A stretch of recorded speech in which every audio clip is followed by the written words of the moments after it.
अस्सलाम वालेकुम and hello. उम्मीद है आप सब खैरियत से होंगे। जैसा कि आप तमाम जानते हैं कि हम इस सेशन की अपनी वीडियोस बना रहे हैं, तो इस सिलसिले में हमारा नेक्स्ट ये सेशन है जो कि अचीवमेंट टेस्ट के आइटम एनालिसिस और टेबल पर मुश्तमिल है। इससे पहले कि तमाम वीडियोस और उसकी सीरीज और पार्ट्स में हम ओवरव्यू, एमसीक्यूज किस तरीके से बनाने हैं, उसकी स्कोरिंग किस तरीके से करनी है और कंटेंट एरिया क्या रखे जाएंगे, इस पे हम बात कर चुके हैं। तो आज हमारा जो है आइटम एनालिसिस और मज़ीद ये कि उसके टेबल पे बात करेंगे हम। उम्मीद तो है कि ये एक ही पार्ट में कंप्लीट हो जाए, लेकिन हो सकता है मे बी कि ये 2 पार्ट में हो, लेकिन I will try my level best कि मैं इसे एक ही पार्ट में कंप्लीट करूँ। ओके, तो चलते हैं आइटम एनालिसिस पे। बेसिकली आइटम एनालिसिस होता क्या है? आइटम एनालिसिस सबसे पहले तो हम अपने जितने भी हमने एमसीक्यू बनाए हैं उन सब पर अलग अलग करते हैं, सब पे एक साथ नहीं करते। अगर हम देखें, हमने पिछले उसमें 30 एमसीक्यूज बनाए थे, तो हम सारे उसकी अलग अलग करेंगे। लाइक फर्स्ट एमसीक्यू की अलग करेंगे, इस तरीके से पूरे 30 के अलग अलग करेंगे। इससे हमें पता चलता है कि हमारा जो टेस्ट हम बना रहे हैं वो वाकई में अपने ऑब्जेक्टिव्स फुलफिल कर रहा है या नहीं, और एप्रोप्रिएट डिफ़िकल्टी लेवल है कि नहीं। मतलब कि ऐसा तो नहीं कि कुछ ज़्यादा ही डिफ़िकल्ट हो गया है या कुछ ज़्यादा ही इजी हो गया है, इस तरीके से ना हो। और साथ ही साथ हमने जैसे कि पिछले जब हम एमसीक्यूज बना रहे थे, हमने डिस्ट्रैक्टर की बात की थी कि अच्छा डिस्ट्रैक्टर होना भी हमारे टेस्ट में बहुत ज़रूरी है। तो हम यहाँ पर ये भी मालूम करते हैं कि डिस्ट्रैक्टर बिल्कुल सही है भी कि नहीं।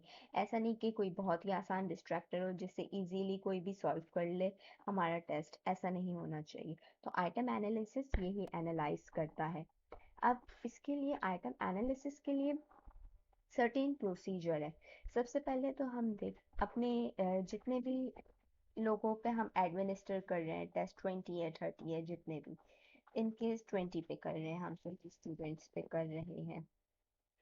तो अब हमें उनके पेपर अरेंज करने हाईएस्ट से लोवेस्ट पे, यानी कि जो हाई स्कोरर हैं, जिनके ज़्यादा स्कोर हैं, उनको फर्स्ट उस पे करेंगे और लो को नीचे।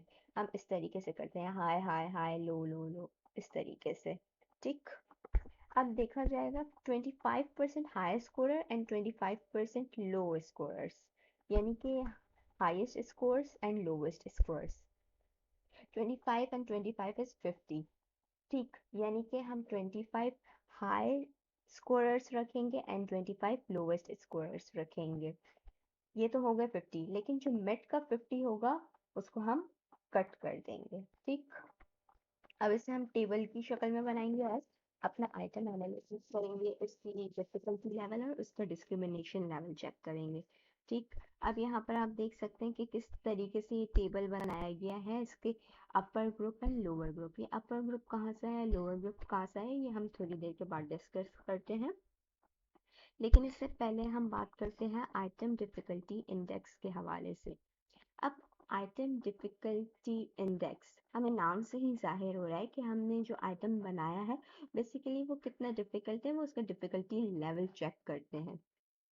इसके लिए हमारे पास एक सर्टेन वैल्यू, एक सर्टेन रेंज मौजूद है, यानी कि अगर वो 20% से 80% के दरमियान आता है तो वो हमारे लिए टेस्ट एक्सेप्टेबल होगा। वो आइटम जो पर्टिकुलर हम जिस पे ये कर रहे हैं वो एक्सेप्टेबल होगी। अब इसका फॉर्मूला जैसे कि आप स्क्रीन पे देख सकते हैं कि क्या है, P is equals to RU plus RL divided by N multiplied by 100। अब ये क्या है, P पावर ऑफ डिफिकल्टी, यानी कि हम डिफिकल्टी इंडेक्स मालूम कर रहे हैं तो जाहिर है ये power of difficulty. R U, यानी कि हम यहाँ पर upper limit, U is upper limit या हाई अचीवर, जो हमने बात की थी स्टार्टिंग में, जो हम 25% हाई अचीवर की बात कर रहे थे। और आर एल मतलब कि लोअर ग्रुप, यानी कि लो अचीवर, जो 25 हम लो अचीवर की बात कर रहे थे, लो स्कोरर्स की बात कर रहे थे। अब यहाँ पर एन जो है वो क्या होगा, हमारे total number of selected student, जितने लोगों को हम सेलेक्ट करेंगे। अब यहाँ पर हम कैसे सेलेक्ट करते हैं इसकी एक एग्जांपल देख लेते हैं। ये आपके सामने एक टेबल है। ठीक। अम, इसके लिए एक मैं आप लोग को दूसरा टेबल दिखा देती हूँ, वहाँ पर इजी हो जाएगा। ठीक, यहाँ पर आप लोग को दिख रहा होगा, होप सो। यहाँ पर ये हमने आइटम नंबर 1 हमारा फर्स्ट जो एमसीक्यू हमने बनाया था उसकी बात कर रहे हैं। ठीक है, 25% high achiever and 25% low achiever. अब यहाँ पर ABCD ये लिखा हुआ है, ये ऑप्शन है। अब हाई अचीवर जो हमने सेलेक्ट किए हैं उनमें से किसने ए ऑप्शन, किसने, कितने बच्चों ने बी, कितने ने सी, कितने स्टूडेंट ने डी ऑप्शन किया है। सेम यही हम चीज़ यहाँ पर देख सकते हैं कि हाई अचीवर ने जितना सेलेक्ट किया है उसके ऑपोजिट यहाँ पर कि लो अचीवर ने कितना सेलेक्ट किया। तो टोटल हमने 5 स्टूडेंट्स ले लिए हैं हाई अचीवर के, और लो अचीवर के हमने 5 स्टूडेंट ले लिए, यानी कि 10 टोटल अगर हम मिलाएं तो 10 होते हैं। ठीक, अब यहाँ पर हम देख सकते हैं कि ए में हाई अचीवर जितने हमने देखे उन्होंने 4A सेलेक्ट किया है, और जबकि लो अचीवर ने A2 सेलेक्ट किया है। ठीक, ये 4 एंड 2 ये आप लोग यहाँ पर देख लें।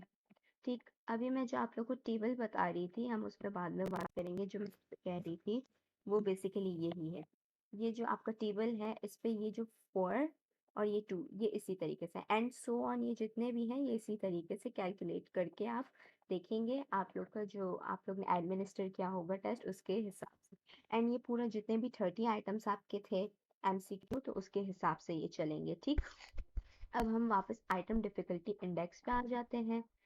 ये हम फॉर्मूला के हिसाब से कैलकुलेट तो करते हैं और हमें इसकी रेंज भी पता है कि कितनी होनी चाहिए, 80 से 20 के दरमियान। ठीक, तो अब यहाँ पर फॉर्मूला के हिसाब से हमने ये पुट किया है 4 + 2 divide by 10 multiply by 100 is equals to 60%। 60% यानी कि 80 से 20 के दरमियान में 60% आ रहा है, तो यानी कि ये एक्सेप्टेबल है कि हाँ वाकई में हम इस आइटम को रख सकते हैं।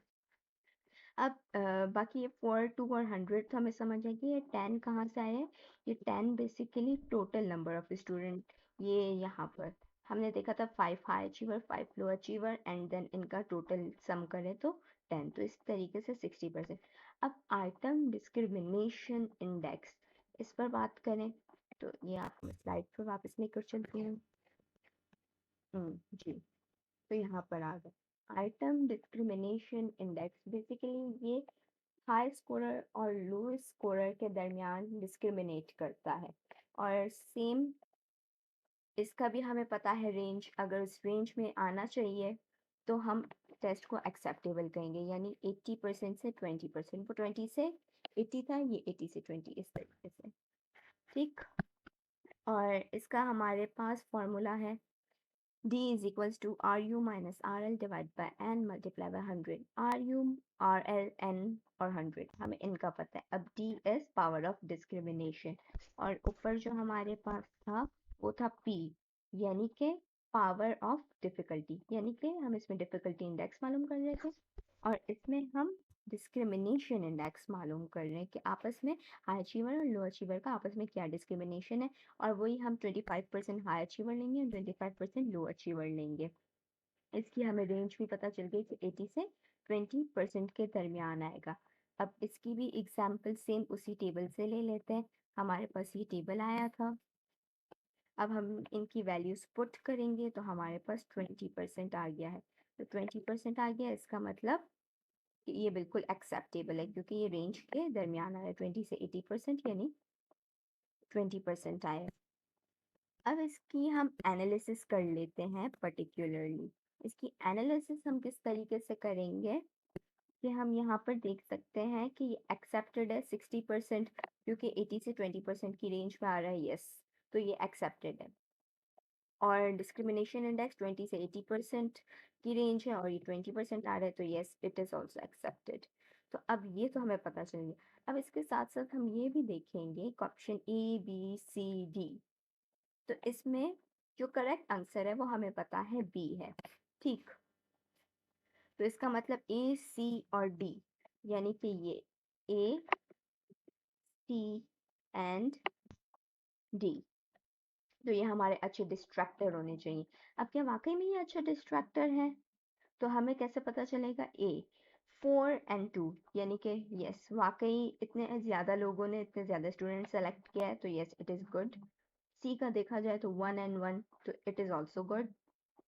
अब अगर डी का देखा जाए तो 0 and 1, तो क्यों ऐसा? ये एक बैड डिस्ट्रैक्टर होगा। क्यों बैड डिस्ट्रैक्टर होगा? क्योंकि जो हाई अचीवर है 25%, उसमें से किसी ने सेलेक्ट ही नहीं किया। ऐसा कैसे हो सकता है? तो इसका मतलब ये बिल्कुल भी अच्छा हमारे पास डिस्ट्रैक्टर नहीं है। तो एनालिसिस में आपको सिंपल ये बताना है, आपने एनालिसिस ही करनी है। किसी भी चीज़ की जब एनालिसिस करते हैं तो हम उसमें उसकी बात बताते हैं, उसको एनालाइज करते हैं। सेम हमने यहाँ पर भी यही करना है। अपने item difficulty index, item discrimination index का एनालिसिस करना है, और थोड़ा बहुत हमें डिस्ट्रैक्टर के हवाले से बता देना है। अब ये हमने सिर्फ और सिर्फ एक आइटम के हवाले से बात की, यानी कि आइटम नंबर 1।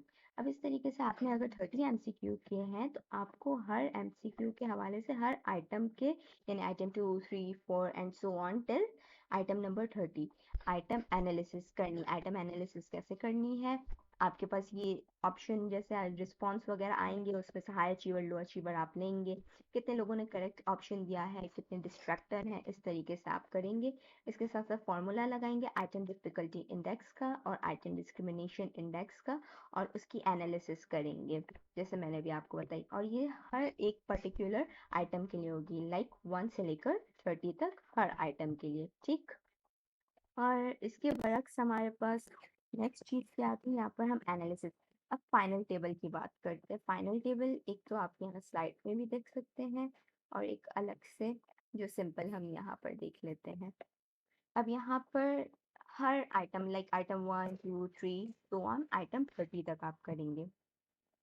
अब ये हमने अपर लिमिट और lower group, sorry, correct upper group और करेक्ट लोअर ग्रुप, ये हमने पहले ही देखा। अभी ये कहाँ से आया 4 और कहाँ से आया 2।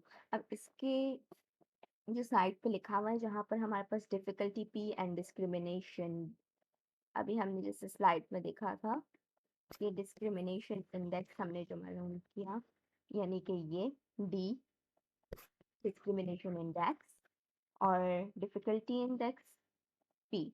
अब इनको जब हम कैलकुलेट करेंगे, जो हमने इस स्लाइड में कैलकुलेट किए, 60% and 20%, difficulty index is 60% and discrimination index is 20%, तो हम वो यहाँ पर 60 एंड 20 पुट कर देंगे, ठीक। ये 60, ये 20, इस तरीके से सारा कैलकुलेशन करेंगे। और जो टेबल हमने अभी देखा कि किस तरीके से 4 आया, किस तरीके से 2 आया, बाकी 60 और 20 की कैलकुलेशन अभी जैसे मैंने आपको बताया, इस तरीके से सो ऑन सबका करते जाएंगे यहाँ, और ये टिल 30 तक चलता रहेगा। आई होप सो आज मैंने टेबल की जो बात की है वो आप लोग को क्लियर हो गई हो। मज़ीद ये कि अब इसके बाद आपने रिपोर्ट बनानी है एक दफ़ा, मैं उसके बारे में भी आपको बता दूँगी किस तरीके से है। अब तक की इंशाल्लाह ताला आप सबको क्लियर हो चुका होगा, यही उम्मीद है।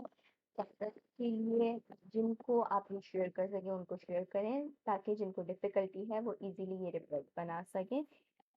अम, और मज़ीद कोई क्वेरी है तो आप वो मुझसे पूछ सकते हैं। नेक्स्ट वीडियो तक के लिए अल्लाह हाफ़िज़।